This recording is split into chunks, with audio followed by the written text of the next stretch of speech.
why Sthit Pragya? Word Sthita Pragya means Sthita and Pragya means steady. Sthit is steady.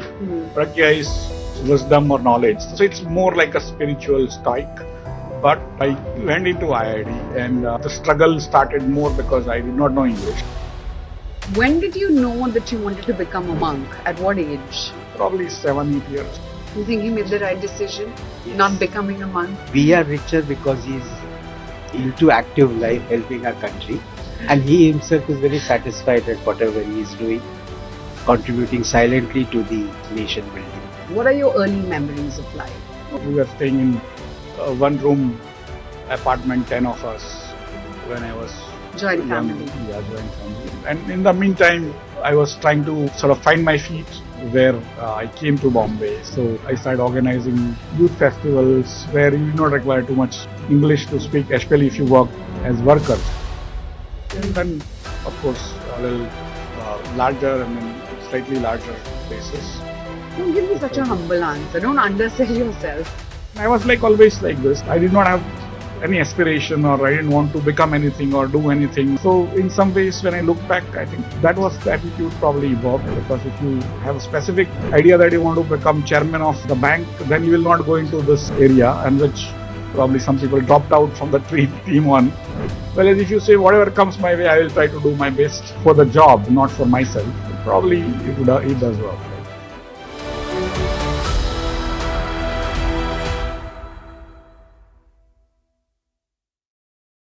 Well, there's a new book in town and it's called Sthit Pragya.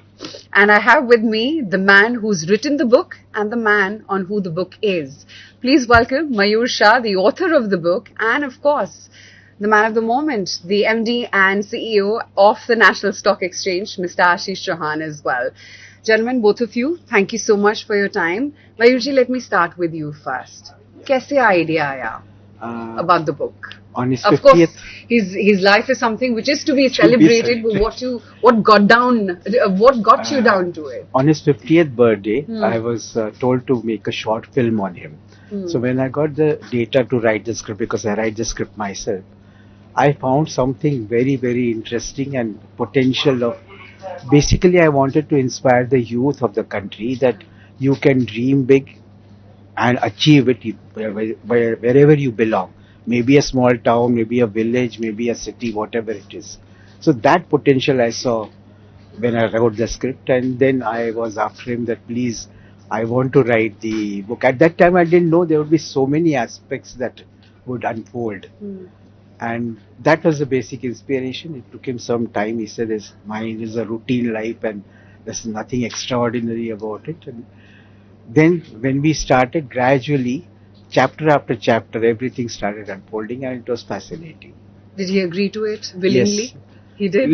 Little late, but he agreed to it. Okay, Sthit Pragya. A lot of our audiences won't understand the meaning. I know it's rooted in the Bhagavad Gita, but let's have you tell us why Sthit Pragya. In a way, the word Sthita Pragya means Sthita and Pragya means the steady. Sthit is steady. Pragya is wisdom or knowledge. So steady wisdom.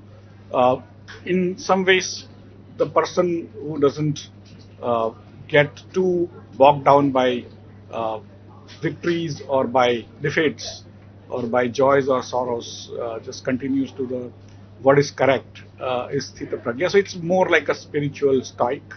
But I think Mr. Shah wrote the book and he gave this title, and I'm still trying to find out why he did that.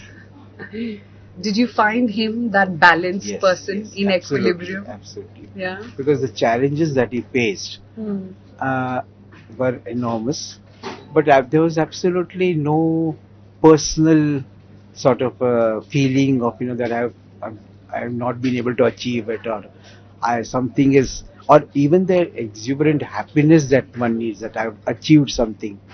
So it's always been a very steady flow of just good work, hard work, a lot of visionary approach which helped him at the right time to make our country so economically independent, give so many things to our country, and in a very stoic manner. You just go with the flow, routine, face challenges, find solutions, but just go with the flow, and that is what Sthitaprajna means that you are neither affected by sorrow nor happiness. You remain stoic in whatever the circumstances are. The modern day monk. Yes, yes. I'll talk about the spirituality aspect in greater detail a little later. But I want to know Ashish Chauhan, what he was before we knew Ashish Chauhan as he is today. Let's talk about the early years. How did life start for you? What are your early memories of life? No, in a way, my both my parents were in government of Gujarat, and they had come from a nearby village. My father was from the nearby village. My mother was from the city of Ahmedabad, but we had to stay in the village for some time, and I recall like we were staying in one room apartment, 10 of us, when I was Joint young. family. Yeah, joint family, and then of course a little larger and then slightly larger places. But broadly, life was without any luxury or any privileges. Whether we went to a village, which was even worse, but even in the city, which was better than the village. And so, and in some ways, of course, there are people even who did not have what we have. So you always felt Aspired. and also you also felt thankful to God, right? So and at some point I wanted to be a monk. So Okay. and so my family thought I will become a monk, and then I was in a Gujarati medium school in Ahmedabad, and then I got into IIT. I was reasonably good in sort of getting good marks without studying much. And so I went into IIT, and there uh, the struggle started more because I did not know English, and the medium of instructions and also discussions were in English, and so it took me a long time. And in the meantime, uh, I was trying to sort of find my feet where I came to Bombay. So I started organizing youth festivals where you do not require too much English to speak, especially if you work as workers, right? So and so I became like a Swayam Sevak or a volunteer for Mood Indigos and Sports Fest and Film Fest and every type of institute activities. And some point in time, uh, it became like I had to be in every event because I was so good at organizing things, and of course not worried too much about studies. So you could count on these guys to deliver. And so, and then later on I went to IIM. I studied, of course, I thought I was not a good engineer. That's why I thought I will become a good manager. And then I went to I went to IIM Calcutta to also, in a way, see how the communism works. But then I realized communism doesn't work much. And so that was an interesting experience of the theory and reality being very different. And then I was given a job at IDBI. That was my first job. In 91, I started with the princely salary of 3,000 rupees and a kind of a chamari or a accommodation at Malad Marve, which is like 30 kilometers from where I used to work, and trains, and it was tough, but I'm used to a tough life. So finally it worked out, and then at some point I was told to I was a project finance person because I was an engineer and also an MBA, and so I was in project finance. And then one day I was told to go and work in another department called resource planning department, which was also instrumental in setting up new entities. And this is at IDBI still. Yes, and so that's where I went to meet. There were 5 people. I mean, I was the 5th person in that newly formed team, which finally set up NSE. So I became part of NSE. I was the youngest in the team. I was the only engineer in the team, and I was the only Gujarati in the team. And so I had to do what my seniors did not want to do, like bringing tea or coffee, to buying, say, import certificates, or doing interior decoration of the premises, or taking on ranked premises, which was a grunge work. And what they could not do, which was basically IT work and of course, none of them knew Gujarati. In those days, Gujarati used to be the lingua franca for stock market. So finally, the stock market equities related work came on me, and I was like, when I joined the team, I was 24-year-old.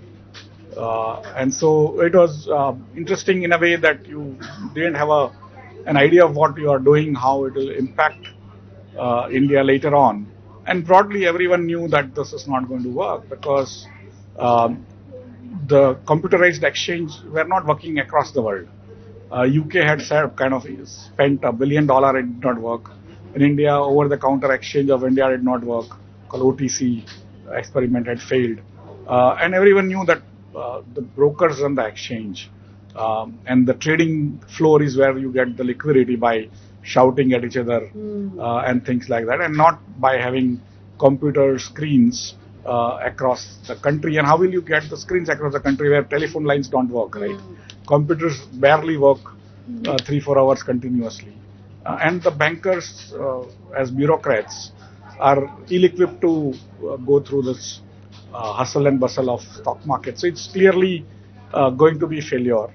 And so I was kind of neutral to it because I did not know the success in career because I was just 1 year into the job. And my other colleagues were worried, of course, if it didn't work, then it would have hurt their careers in some ways. And I was like very blasé about it.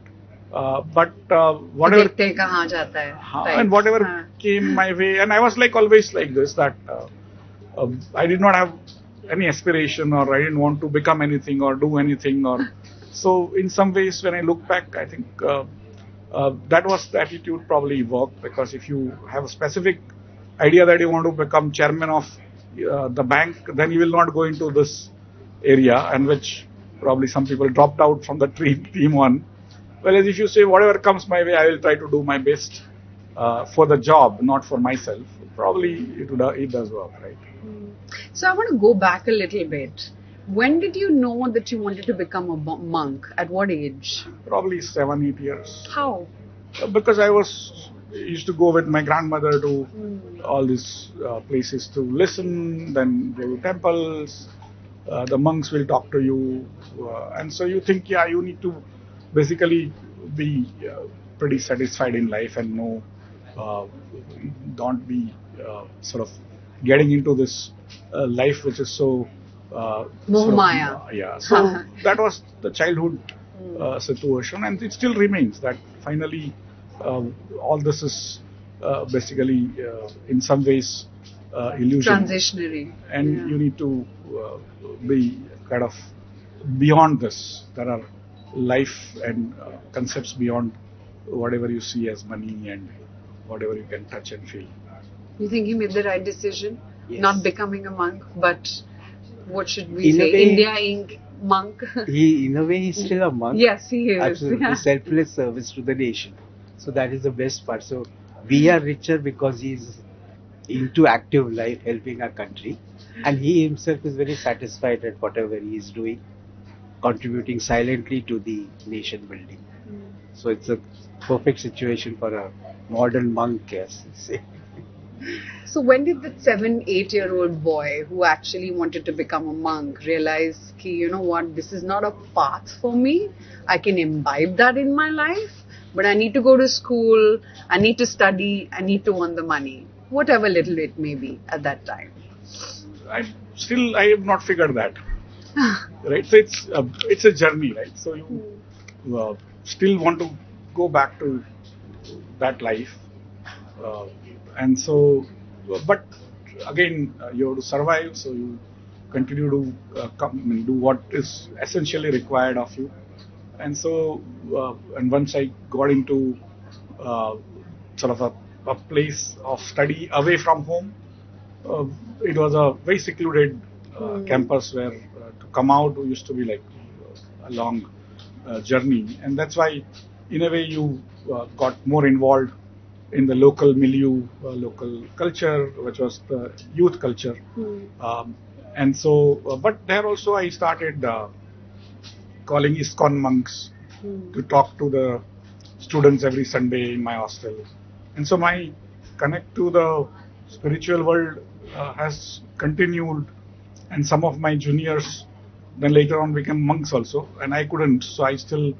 This They is at taught IIT. me. Yeah, and so they still taught me that you did not become and we became. We got inspired by you and Right, became. and stuff like that. So, but in some ways, you have to also sort of go with the flow.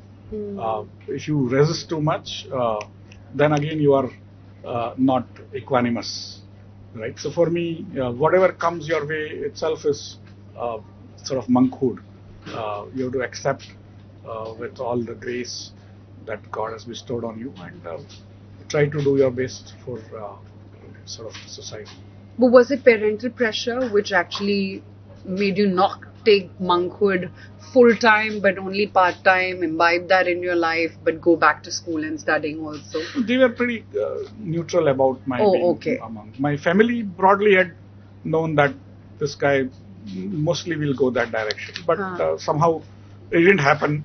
But they were even then neutral about it because in some ways it was a very religious family, so they didn't have to Push feel you, that they would be losing something if I had become a monk. So let's get back to IDBI. The fifth person in the room. You didn't imagine that what you're working on is going to be, like Mayur sir said, it's going to change the shape of India. How is it that you got the first computer, and how is it that you first got the idea that, you know what, this could be something really big that I'm working on?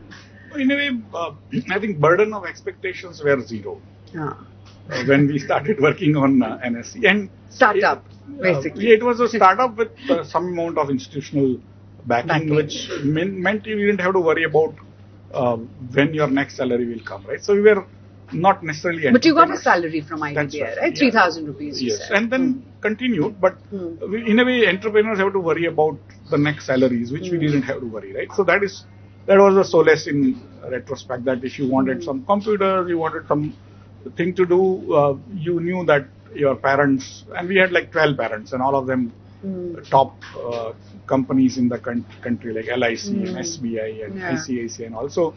They had enough money to give you what little you wanted. Spoil the children. Yeah. And also, of course, we were very frugal because we came from public sector banks, and so that was not that you wanted to spend more, but at least you would not worry about your salaries and all. So that was a solace. But there was no great expectations those days, and whatever little expectations people had, there were so many committees. From 1875 when BSc was set up, literally every 5-10 years there will be very last scandal and some committee will be set up to improve the workings. And they will give the recommendation, nothing happened. And so everyone was very cozy saying Firwani committee has given this recommendations, Harsham Mehta scandal happened. But by the time NSC actually gets set up, people would have forgotten and these guys will go back to doing their banking work, right? So it was broadly, world had no expectations from us. And we also, frankly, did not have expectations from us. But in some ways, in IIT also, we were taught how to do programming a little bit, although I was a mechanical engineer. But most young engineers are taught in their first year some basic programming. I also had a privilege in the IIT to work in a laboratory, which was a mechanical engineering laboratory, but had some computers, so I could learn some programming there. And so that helped out when I started working on NSC satellite telecom network, because India did not have the telephone network, so I had to figure out how to connect India very low cost, and that's how I designed the satellite telecom network by reading books, because there was nobody who had done this before in India. And fortunately, engineering books actually, if you read them and try to do what they say, actually it works. So that is not true with the management books or other You're talking to the YouTube and Reel generation. Right. And so it was funny in retrospect that a guy who didn't do so well in engineering did many engineering things later on, and in field which was not in a way. But you must be having that knack, no, from before. No, broadly, you have a knack of problem solving. That's how you crack exams of IITs and stuff like that, even without knowing English. So naturally, there is some stuff there. But broadly, it's more about putting all your might to problem that comes your way and trying to solve without being affected by dogmas, because sometimes there are ways of world which tell you that you have to do this way and no other way. But the newer technologies, newer ways of doing things allow you to do differently. And so if you are not spoilt by the past, or if you are not stuck in the past or the ways of the world or rules of thumbs or whatever we say, and if you can think from what I call first principle basis, that what is the problem and what is the best way to solve in current situation. So what I solved in 93 or 94, I will solve it differently because the tools and techniques have changed today, right? But normally people wouldn't think that way, and that was, I think, broadly how I look back, that the technology was evolving so fast that what was considered wisdom, conventional wisdom, was becoming very obsolete fast, and many experiences were so simple, but they gave you so much of understanding. Like we had a thin wire LAN, which was the correct thing to do. And I went for thick wire because somebody told me that new technology is coming. I searched and figured that new technology is thick wire. And we had literally a difference of opinion with somebody who had worked in the same business before, saying, no, this is not going to work. This looks like a coaxial cable, which is a channel, TV channel cable. And I said, no, this is thick wire. And he said, no, you're going to fail. I said, let me see. And it worked. And then that guy still remembers that he literally abused me for making a wrong decision. And we made some decisions which were based on the past. They worked, but they also became a burden later on. So, but if we had assumed how the future is going to pan out, it might not have worked out at that point in time. Like we decided on a protocol which came with the software called X.25, and there was a new protocol which was coming called TCP/IP, which now the entire internet works on. But that time it was just out of lab, and we were setting up a in-pawn exchange, right? So we had to go with a protocol in telecommunications which was kind of used everywhere. And so we sort of erred on the side of the convention. It worked for some time, but then to change later on was a huge difficulty. While as the IP part, TCP IP, grew up very nicely and, of course, worked wonders for the world, like it gave world internet. But then when I look back, it was a mistake that we went with X.25. Why? But because, I mean, in a way, if I could see the future, I would have done TCP straight away IP, that, right? Yes. So that's how I'm saying. Sometimes you make decisions based on available resources and available wisdom, understanding, and then later on, sometimes you are successful, but you are still wrong. And sometimes you were not successful, but you are right. And so you have to take it in your stride when it comes.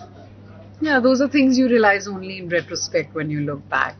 So tell me, where did this IDBI startup team then decide that, you know what, we're full-time NSC? When did you leave IDBI and get or tasted blood that, you know what, I'm creating something big here. Now I need to give my time full-time to this? So 92 is when I was told to go full-time. And then my boss, Dr. Patil, told that you guys cannot be in this building of IDBI, because then you will become like IDBI, which will be a very rich organization, and you are not rich. So you guys, first thing, you have to be out. Figure out your place and move out. Who were the other four people? Sorry. There was Ravi Narayan, Chitra Ramakrishnan, Raghavan Putran, and K. Kumar. And so he told that you guys have to move out, and so I took a sort of an office, which was actually a industrial place. And industrial place, those days were not allowed to run offices. So they required to have a license conversion from industry to office. And so that guy promised that I will get it done. And that was the first office we actually took on rent, but we never could shift, was the Paragon Textile Mills, where now business standard offices. Yeah.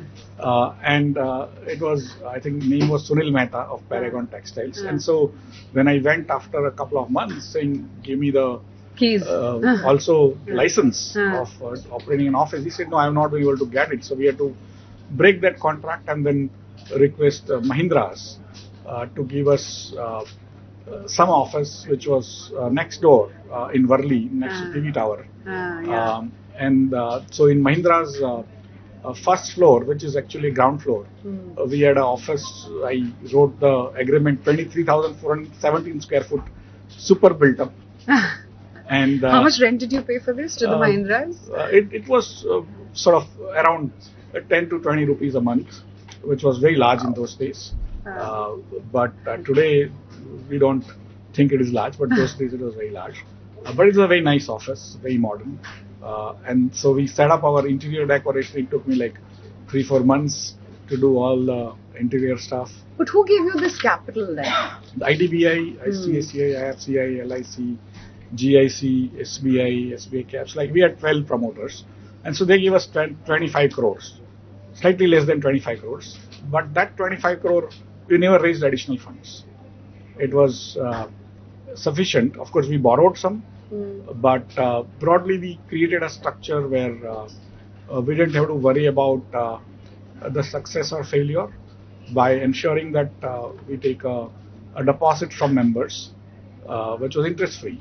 And I had, like, initially we had planned for 500 members. Today we have 1,300, and their sort of deposit interest, was, yeah, good that enough. deposit interest would have taken care of our expenses for years, right? So that is how we had structured in a smart way, so that we didn't have to depend and go back to our parents for additional funds and things like that. So whatever lessons we had learned, at least I had learned, in fact, out of 5 of us, I was the only project finance guy.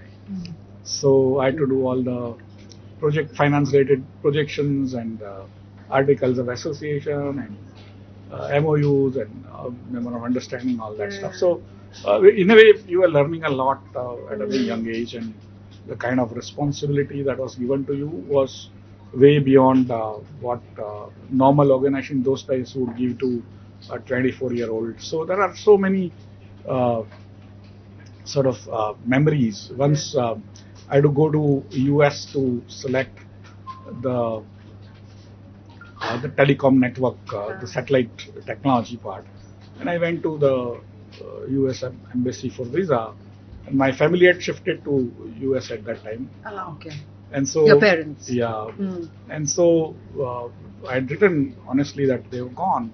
And so they said, you are a Gujarati, you are single. And your parents are there. You will definitely not come back. And so you will not come back. And so they said no. Then second time no. Then third time no. Then I told my boss that I can't go, send somebody else. He said, no, you will have to go. And I was like, by that time, probably 24 and a half, 25-year-old. He said, no, you are the only one because you are working on this project. So you have to give me the results. Who was your boss? Dr. Patil and Mr. Nadkarni. Mr. Nadkarni used to be the chairman of IDBI. So then he called Mr. Nadkarni. He was a father figure and a very well-known person. Yeah.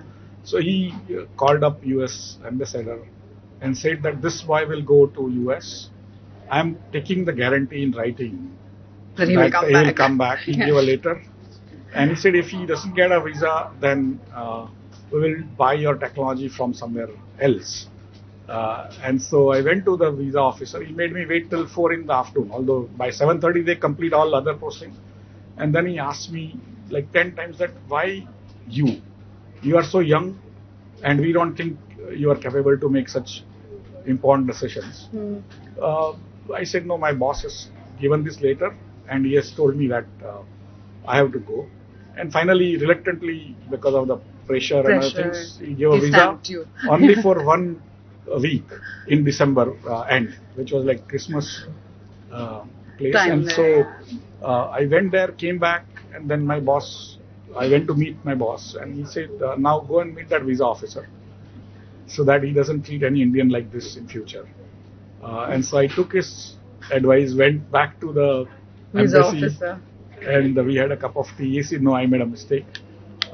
But that's how bosses probably had more trust in me than I had, and that's how you have to take it in life, that some people are able to find things in you which you may not be able to find, and it has happened to me so many times before and even later on. So how much salary were you drawing this time when you traveled to the US? Probably 10,000-12,000 rupees. Okay, that's a massive upgrade from the 3,000 Yes. earlier. Because 3,000 rupees was the first year management training, and then later on it became 8, then 10, like that. So then what happened?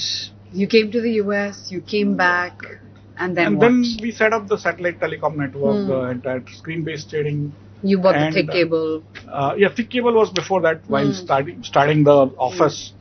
And then we also had, while setting up the satellite telecom network, we had imported a lot of materials from US and Israel and all. And then we were waiting for the material to come out of the customs. And customs officials went on strike for like 40 days. And so we couldn't take out the material. And there were technicians which were like very large, tall, hefty build, like wrestlers. They were waiting for, because 30 feet diameter antenna on top of the Mahindra towers.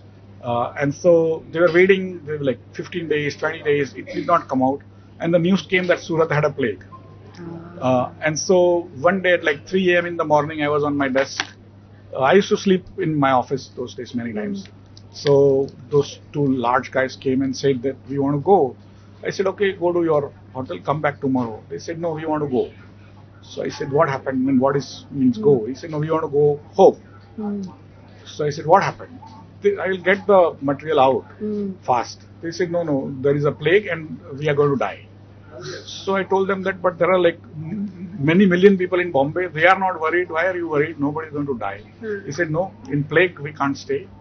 We have to go back. So then I called the contractor, which was Indian, who is incidentally now on the board of NSE, Vinit Nair, HCL Yes, HCL Cognate. Technologies. Yes. So I called him. We had a conference call, and he said, let them go. So I told them, okay, give me your passport. I put it in my drawer and I said, now go. And they complained. I said, then again we called Vinny. So basically you behaved exactly like the US visa officer. You wanted some guarantee that wapas aa jayenge. Because they wouldn't come back otherwise. So then Vinit said, no boss, if you cannot get out in 5-6 days, let them go. So I promised them that within 5-6 days, if I can't get out the material, we'll sort of let you go. And then I told my boss in the morning, Dr. Patil, that we will have to take this out. And we went and met the customs commissioner in Mumbai at Belad Estate and requested them that this is an important project for India and please allow us to take our material. So he said, there is a custom strike going on, but you can take out your material and we'll let you know how much money as duties to be paid. And so we took out the material. I went with the truck driver myself because the entire area was on strike. We took out the material, we brought it up, it was implemented. And so there are like millions of such examples and stories that come to mind, that how India progressed is on many such stories of grit and gumption and hard work and also of course smart execution. But what India is today, in some ways the technological superpower for the world, it all started with NSE. Because that was the first project, first digital public infrastructure, first project which was being used by people across the country where they felt connected. In less than 2 seconds, if you were in Coimbatore or in Jorhat or Dibrugarh, you could get your order confirmed, which was not the case in any other area for before that. And so that was the magic of IT that worked, and that made India what it is today. Many of these IT vendors, they used to bring their potential customers to show NSE that India can do this. That's how they got Y2K contracts, and that's how India kind of got its name. But many of these things started with NSE, and it worked so well. Today also we have got a perception that NSE cannot go down. When IT will go down. But NSE cannot go down. UPI can go down 4 times in April. But no, NSE cannot go down because NSE made that name for itself that it doesn't go down, right? And It for stands me, for trust. that's what I'm saying. How can it go down? Yeah, so that is how, but it also gave India that confidence. And so some of these things happened, what I call serendipity. The technology had come to a level where it could work continuously. Before that, it couldn't. Uh, the the society had come to a level we did not have telephone lines, so but we had satellite telecom, right? Even as a developing country, and there also there were people not wanting us to have use of that, even within Department of Telecom. They gave us the worst bandwidth for which there were no ready-made equipment, so we had to get equipments done, and all sorts of hoops we had to pass through. But finally, on November 3, 94, when it was Diwali Day, and I got the technician from GE SpaceNet to come on the morning of November 3. I took him from the airport. We straight went to NSE. We fired the first visa. It worked. It worked so well.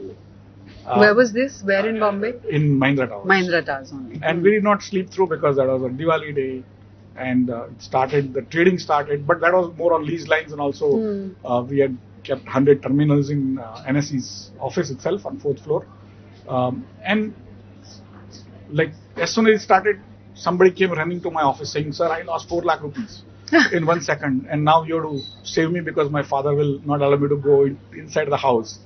And we figured that it was traded at a 100 rupee higher price compared to what it should be. We called up the other side of the broker, and that guy actually agreed to cancel the trade. They gave up 4 lakh rupees straight away. Upfront, yeah. And that was another experience of real-time problem solving. So Holi, Diwali, basically you were in Mahindra Towers only. Yeah, and you didn't now, know. especially Diwali is very important to stock markets, and so I did not have vacations until now on Diwali, because Diwali is the day you have to be in office. Mahura trading, yeah. That's the thing, Mayur, which stands about him, right? Because they say spirituality, peace all comes with living in the moment. I don't think he talks it as lack of ambition. I don't think it's that. He was present, he was in the moment, he maxed it to 100%, and that's why who he is, what he is today. Right? What you say is right. Living in the moment, facing the challenges, finding solutions, and just going ahead with the flow. That was the task at hand is what is important. Yes. It's neither that whether it will work or not work doesn't bother him. It's that I have to do the task is what is important. So that's where the Sita Praja comes in. Failure or success was not the benchmark for him. It was that I have to complete it, and that made all the difference. There was an inbuilt confidence in what he was doing. At the younger age, Karma Yogi. Right? Exactly. At a younger age, the passion was so high that he could face those challenges, and that I think set the foundation for further challenges that came. Then these challenges started becoming very small for him, that I faced tougher challenges earlier.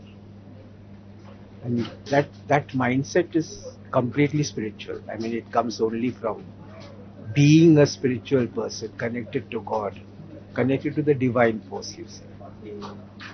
But spirituality is such a misunderstood term, I feel. What is spirituality? And I think it's a very subjective, a very personal thing. What does spirituality really mean to you? It is personal also, but it's also societal. That how personally you are trying to achieve peace, right? That is what every spiritual person would want to do. Peace is a state of mind. It comes from within.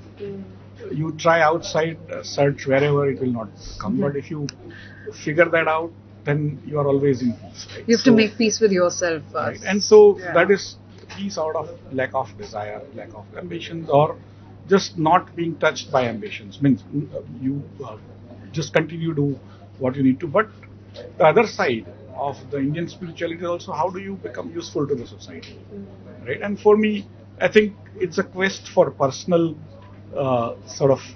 situation of getting that desirelessness, but also within that framework, how do you continue to help the society in living better. And for me, after coming to the markets and also studying about the world, I've realized that India may be very rich in spiritual traditions. We are physically not that rich. We are poor, and so we need to basically become also uh, physically rich in modern ways uh, to also achieve that uh, spiritual richness, because if you are not able to have even basic necessity of food or shelter, it's not easy to Keep go your into mind still. right. And so for Yeah. me, some people do it, some people also do a lot of penance and still are able to do it, but large part of the society still needs to survive. And when I grew up, India was very poor. I mean, we used to have uh, starvation deaths in Kalahandi, and I used to always wonder that when will we become rich enough that we'll be able to give enough food for all our citizens. And today we have reached there. So in my life of 57 years now, I think India has become at least that much rich, and we are also concerned about our fellow citizens. See, we can always become rich and still have many poor people who don't live with dignity or even enough food to eat or shelter or clothes. But today we have become a very concerned society for our fellow citizens in addition to ourselves. I think it's a glorious time we live in. 78 years of independence. We have achieved that concern for poor, which was in some ways lacking in our society's abilities to worry about people below us or people suffering. And that is where I think the society has become much nicer than what it was before. Oh, yeah, absolutely. When you don't know where your next meal is going to come, how can you be peaceful and be in the moment?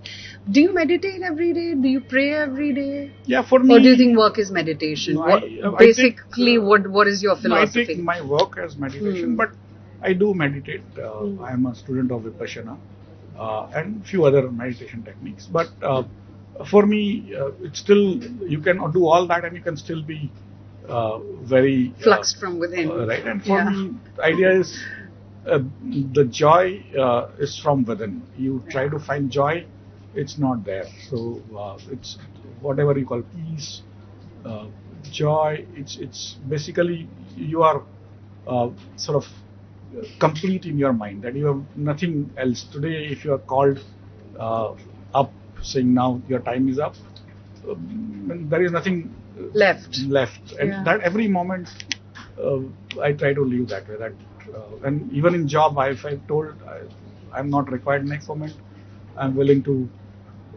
sort of not go into my office to collect anything, and that is how I've lived my life. That anytime I have no secrets kept, I have no nothing, and by quirk of fate, if I have been able to create some assets and all, that's for my family. I don't require that type of things either. So that's how I've lived always, and probably I hope I'll be able to live that way till the time I actually am alive. What gives you most joy? No, it's again public. What about service. you? I have no.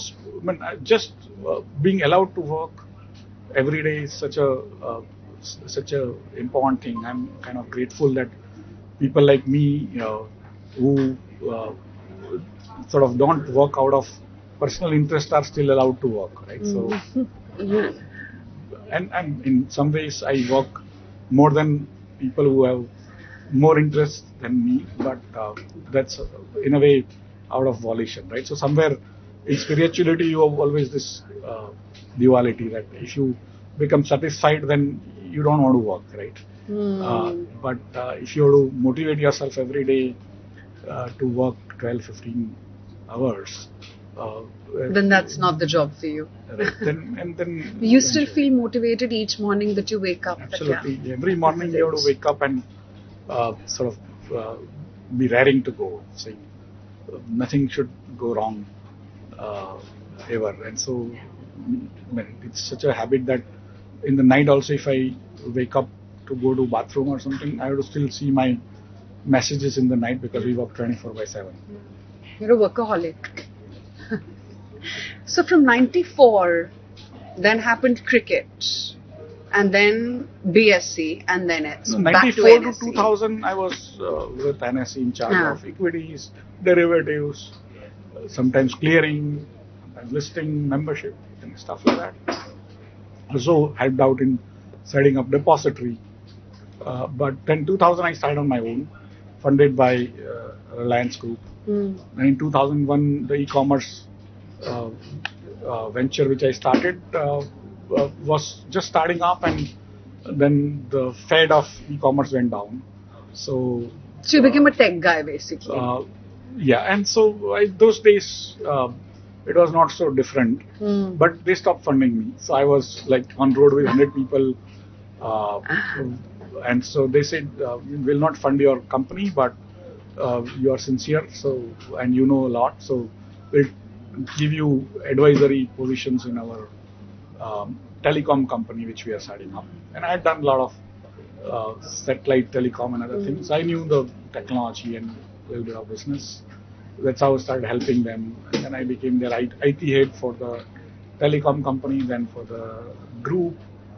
And then I was their head of technology as well as corporate relations, and then also for IPOs, and then cricket team Mumbai Indians, and things like that. And in 2009, I had a separate firm which was owned by my wife, which was giving stockbroker software for back offices.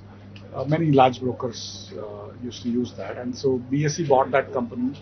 And due to my reputation as a person who set up Nifty, who brought screen-based trading or derivatives to India, they said you have to work with BSE for 1 year, because BSE had not been successful in setting up derivatives. That's how in 2009 my wife was getting the money, but I had to work for BSE. And so that was retirement funds for the family. Added to your piece. And so that's how I said, okay, let's work there. And then I stayed there for 13 years, 3 years as a deputy CEO, 10 years as a CEO. And then I was retiring in 22, because 10 years is maximum allowed to a CEO in stock markets. And so I was retiring in 22, and then I got opportunity to work as an CEO in NSE. Because by quirk of it, their CEO was also retiring at that time, and I was selected. So that's how I joined NSE. So life came a full circle. Yes. You started from there. You're not ending here, are you? Till the time I'm allowed to work wherever I will work. So that's how I see. In a way, I need to work, and I hope there'll be some what I call some need for people like me, even when I retire from NSE, in some other places. Right. So, when your great grandchildren read this book someday, what do you want to be remembered as? As a normal guy who tried and probably could contribute a little bit here and there to the Don't give me society. such a humble answer. Don't undersell yourself. No, but it's like that. I mean, see, each life is important to itself naturally because of survival instinct. But otherwise, we are a speck of dust in a larger cosmic things, right? So we have to take that importance, that self-importance one carries. Sometimes is also to pep up yourself, and then becomes a habit. For me, it's the other way around. I have to de-pep myself, saying that this is not me. I mean, you are only an instrument that the God used to get things done. But otherwise, you are like anyone else. And by chance, you were allowed to do this, but anyone else could have done it. For all the teenagers, all the youngsters who are at such an impressionable stage, they don't want to go abroad. They want to study here. They want to work here. They believe in India. What is your message to them? No, I think when we were young, when even at Everyone wanted to go abroad. At age 15, a person speaking English used to be considered very brilliant because the person could speak English, and none of us could, right? And from there, when I started going abroad in '93, as I told you, in search for the technology, people in trains or in lounges would not understand my English because my English was what I speak now, right? But now they've started understanding. So today India is a very different place, Yeah. and it has a great potential. It always had, but I think we have realized some of that, but we have a long way to go. So if you decide to go abroad, of course there is a great lifestyle there. But if you want to solve problems, if you want to be useful and also make your money, uh, then there is no better place than India in terms of being entrepreneur. And you can sitting here, you can solve the problems of the world, which Yeah. we were never trained for. We never aspired to do anything for the world because world was giving us food. You know, the wheat in childhood used to come from America as a donation. From there, today we have become self-sufficient in food, but we have also become technology providers to the world. We have become even now manufacturing hub in iPhones and all.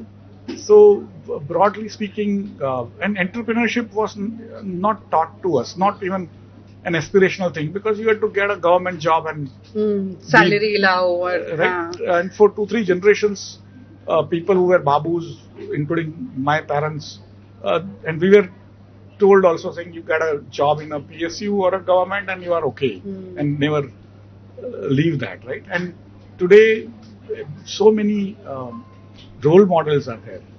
We had no role models to aspire, nor money to actually lose anything. Today, there are so many role models. The technology doesn't require that type of money to be invested to create new businesses.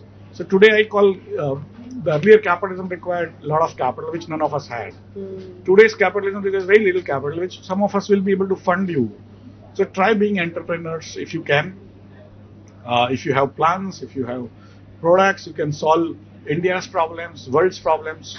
Uh, Indians will fund you, and you will be able to actually become very rich, which was not uh, something which we thought we were sort of trained to think in a way, right? Our society was very happy being just on a survival model. Today, was that India's- better or this time? for me, I have, after all this years of working hard and struggle, societies have to be rich to even showcase their other sides of like their culture or their spirituality or their tourist places or their architecture and other things.